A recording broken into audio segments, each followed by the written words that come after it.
What's up, fellas? I hope today is going well for everybody, and I hope that it's going even better now that you're here on the Brickwave channel. Today, I wanted to make a video about LEGO Star Wars, so I'm going to count down my top 10 biggest regrets with the theme. These are mostly going to be sets that I missed out on, but there is one different example on the list. For context, I've had a really weird relationship with this theme. I first got into Star Wars in early 2016 when my parents showed me the original trilogy and then took me to see The Force Awakens in theaters. I, of course, also watched the prequels and fell in love with the Clone Wars that year too, but for some reason, I randomly fell out of love with Star Wars later in 2017.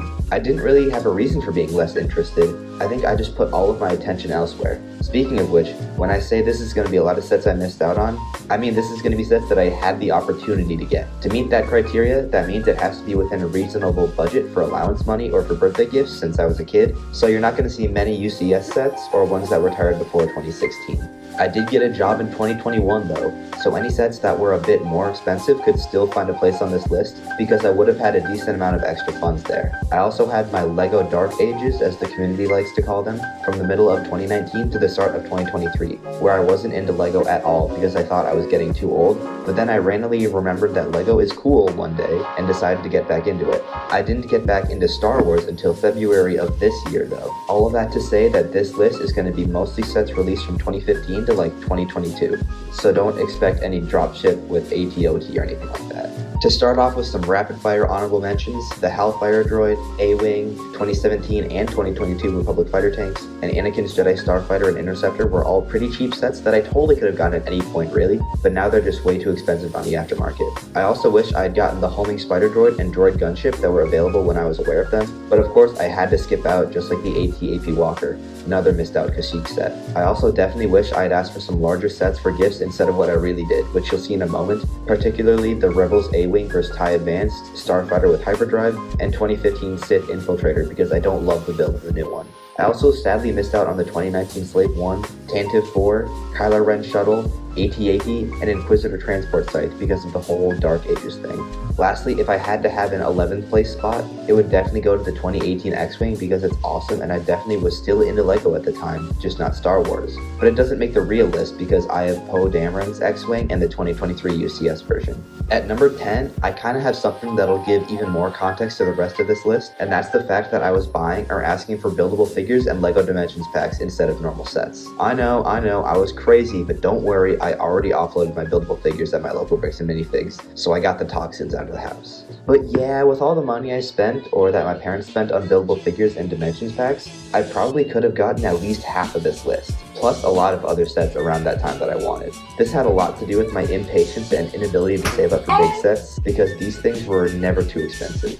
I still have all my Dimensions stuff, but I rarely ever go back and play the game, so my money definitely would have been better spent allocated somewhere else. At number 9, I have 75252, the UCS Imperial Star Destroyer. This is probably my most wanted set, but it's also the least realistic. This released just at the start of my time away from LEGO, and of course it retired just as I was climbing out. And if I wanted it now, I'd have to spend a band on it, at least for it to be new. Like I said, I got a job when this set was still available, so I would have definitely been able to buy it even if it meant sacrificing some other things that I could have gotten. But I'm sure Amazon had some deals going at the time or something like that. I recently got the 2024 playset version, which I love, but man, it would have been sweet to have this puppy. For my number 8 spot, I have 75314, the Bad Batch Attack Shuttle. This is another one I just barely missed out on, retiring at the same time as the Star Destroyer. Pricing isn't egregious on the aftermarket, but still something I hesitate to pull the trigger on. During my LEGO Dark Ages, I not only wasn't into LEGO, but I also didn't watch any source material for my favorite teams. I loved the Bad Batch once I finally got around to seeing it, which was around the time that Season 3 was releasing,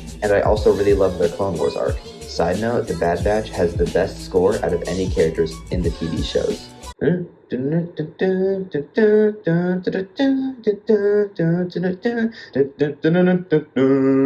I actually think they chose the right color for this ship, unlike a lot of other people, also because I like the way it looks even if it is inaccurate, and the minifigs are also ones I wish I didn't miss out on.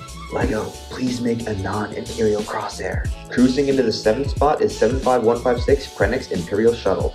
I don't think that this is the holy grail of shuttles like a lot of other people do, but I do agree that this set is fantastic. And it's another one that I really wish I hadn't missed out because the price has skyrocketed. Rogue One was the only Star Wars movie that released in theaters during my first stint of Star Wars fandom, and I loved it. And luckily, I wasn't the only one, because it's generally agreed upon to be the best Disney Star Wars film. This set comes with some sweet figs too, particularly the Death Troopers, who are probably the best Stormtrooper type minifigs ever. The shuttle itself is huge too, but I feel like it wouldn't be much of a burden to shelve because you can just fold the wings up and make it take up less space. I also love the sleek black look of this one, so I'm definitely mad at myself for not sacrificing like 4 Dimensions packs to save up for this thing instead. Also a part of Rogue One, number 6 is a bit different. Near the end of 2023, I was firmly back into LEGO, but pretty much only Ninjago, Marvel, and Icons and Ideas. So, I brought in a lot of my old sets to bricks and minifigs that didn't interest me anymore to trade in. This was a lot of old Creator and City stuff, so it was definitely worth it for some sweet sets I traded in for. However, I did bring in 2 sets that I sure regret. One day, I walked in carrying a TIE Striker and U-Wing Fighter. I also brought in a First Order transport, but I don't really miss that one too much. I thought I would never get back into Star Wars, but then I caught Revenge of the Sith on TNT after an NBA game, and I was hooked back in. Boy did I soon realize my mistake. Both sets have definitely gotten up there in price these days, and since I brought them in used and the store only takes 30% of what the sets are worth usually, I only pulled enough for the Space Shuttle Discovery. The reason that this is at 6 and not higher on the list is because I do really like that set. It's actually the reason I went to the store in the first place. I probably like it more than each set I traded in, but I'd rather have my 3 sets back collectively in retrospect. 5th place is going to be 75151 Clone Turbo Tank. While not as good or big as the 2010 version, I think the detail and minifigs are the best out of all the Clone Turbo Tanks. I think it's a very playable set, and I love the vehicle in universe, which obviously boosts it for me. The price wasn't superb on this, but I'd obviously take that today compared to aftermarket prices. If I had to make one complaint about the design of this set, I feel like the body could have been a bit taller, but that's a pretty minor detail. This is a pretty simple one, all things considered. It's a great set that I realistically could have gotten, but obviously I didn't. Coming in at number 4 is set 75094 Imperial Shuttle Tiberium.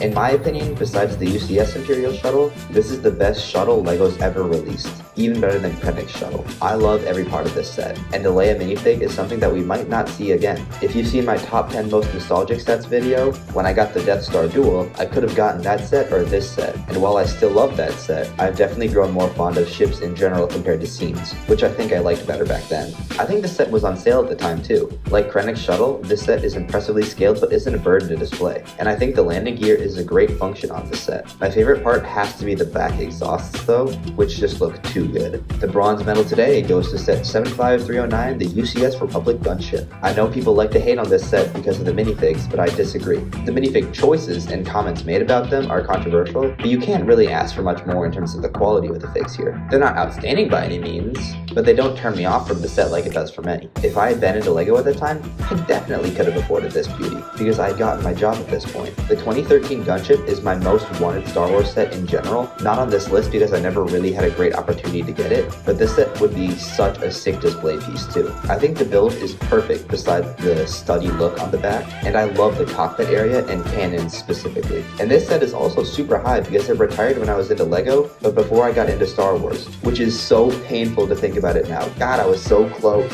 Our runner-up is going to be 75211 Imperial TIE Fighter. The regular TIE is my second favorite ship in Star Wars, and this is the absolutely perfect recreation in playset form. Not to mention, the minifigs are really awesome for a pretty standard ship set, particularly the Mimban Trooper, and those are one of the main reasons the value for this has more than doubled since retiring. The build is really flawless, and I was still into LEGO at the time, just not really Star Wars. I still saw the movies when they released, but wasn't really passionate about them. Otherwise, this definitely would have been a day one buy for sure. But number 1 is my favorite starship in universe, and that's 75172 Y-Wing Starfighter. This is very similar to the TIE Fighter, where the build is pretty much just perfect to say the least, and the minifig selection is surprisingly good with a particular standout. I can't even remember this dude's name, and he probably had like 3 seconds of screen time in Rogue One, but he sure is cool in LEGO form. I even like the level side build here, and besides being my favorite vehicle, this set is also number 1 because it was a really good value when it came out at only $60. Luckily, it's not too bad nowadays. Ideally, it's less of course though,